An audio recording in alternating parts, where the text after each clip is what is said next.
तहसील की कार्रवाई से पीड़ित नहीं है संतुष्ट। तहसील दिवस अधिकारी के आदेशों व निर्देशों का नहीं हो रहा पालन। मौके पर जांच करने नहीं पहुंचते अधिकारी। मामला थाना मलपुर क्षेत्र के अंतर्गत गांव बरारा का है, जहां गांव के कुछ लोगों द्वारा गांव के तालाब को गिरने का कार्य किया जा रहा है, जिसकी शिकायत पीड़ित ने तहसील दिवस में बैठे अधिकारियों से लगाई।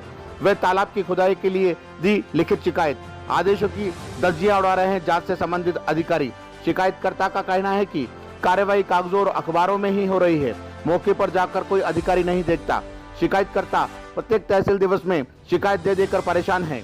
अब देखना यह है कि उत्तर प्रदेश सरकार द्वारा तहसील दिवस के जन सुनवाई का किस तरह किया जाएगा पालन। नवभारत समाचार, आगरा, उत्तर प्रदेश से राजीव कंचन की रिपोर्ट।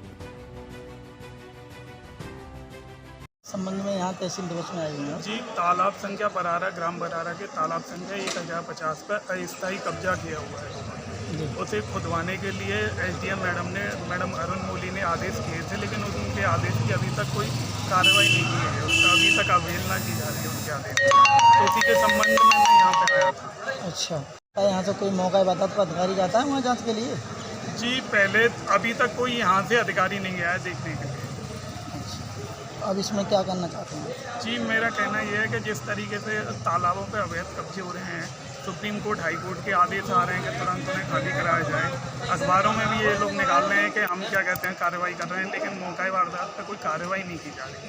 जो भी काम किया जा रहा है वो अखबारों में और पेपरबाजी पे किया जा रहा है। वास्तविकता में ये है कि वहाँ पर रोज़ कब्जे किए जा रहे हैं, तालाबों को घेरा जा रहा है। जब स्थायी कब्जे हो जाते हैं तो आप कुछ नहीं कर पाते हो।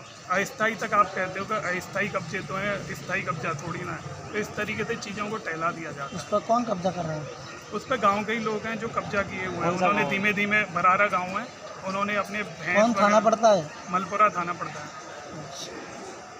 स्थानीय लोग उस पर कब्जा कर रहे हैं? जी, गांव के लोग हैं जिन्होंने उस पर मिट्टी डाल के और दीवार भी लगा लिया। उस पर कब्जा क्या, कब्जे को तो स्थायी है लेकिन अस्थायी दिखाया गया। वर्तमान में कौन है वहाँ पर प्रधान? प्रधान योगेश बघेल थे, जो अब इस समय प्रधानी का कार्यकाल खत्म हो गया है। अब कौन देख रहा है? जी, उसको अब क्या कहते हैं, लास्ट तो एजीएम मैडम ही देख रही थी, वीडियो के हाथों में इतनी सारी। चलिए।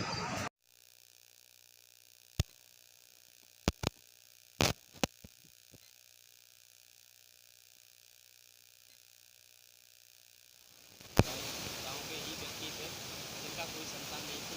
उन्होंने वो भूमि मंदिर के लिए दी थी, तो भूमि मंदिर बना हुआ था, लेकिन वर्तमान प्रधान गौतम गांधी जी द्वारा उस मंदिर को तुड़वाकर, और उन्होंने पूरे गांव वालों को बुलाया, उनसे कहा कि ये मंदिर में तुड़वाकर यहाँ एक नया भव्य मंदिर बनवाऊंगा। तो गांव वालों ने अपनी सहमति दे दी, तो उन्होंने वो मंदिर तुड़वा दिया।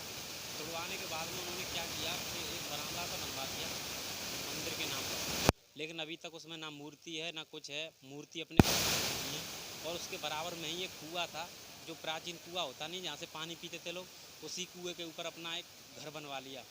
जब उक्त संबंध में मुझे जानकारी हुई तो मैंने लेखपाल महोदय से कहा, मैंने ये घर बनना है उनका। तो लेखपाल जी ने मुझसे कहा कि ये उनका घर नहीं है, ये यहाँ साधु संतों के रुकने की व्यवस्था है, कुटिया बन रही है। जब उन्होंने अभी 1 महीने पहले गृह प्रवेश कर लिया उसमें, तो मेरे द्वारा यहाँ शिकायत दी गई समाधान दिवस में। तो उक्त संबंध में लेखपाल महोदय गए थे, उनके द्वारा कोई कार्रवाई नहीं की गई। लेखपाल महोदय गए थे, चले आए। रह रहा था, परिवार रह रहा था। जैसे ही मैंने यहाँ शिकायत डाली है, उसके 2 दिन बाद ही निकल के भाग गए वो। जी, आश्वासन दिया है उन्होंने, राजस्व विभाग की टीम गठित की जाएगी और वो जाके वहाँ पर जांच करेगी। और मुझसे झूठे मुकदमे फंसाने की धमकी देते हैं, मारपीट करने की धमकी देते हैं, जान से मारने की धमकी देते हैं। जी, मैं उसमें शिकायत करता हूँ, वादी हूँ।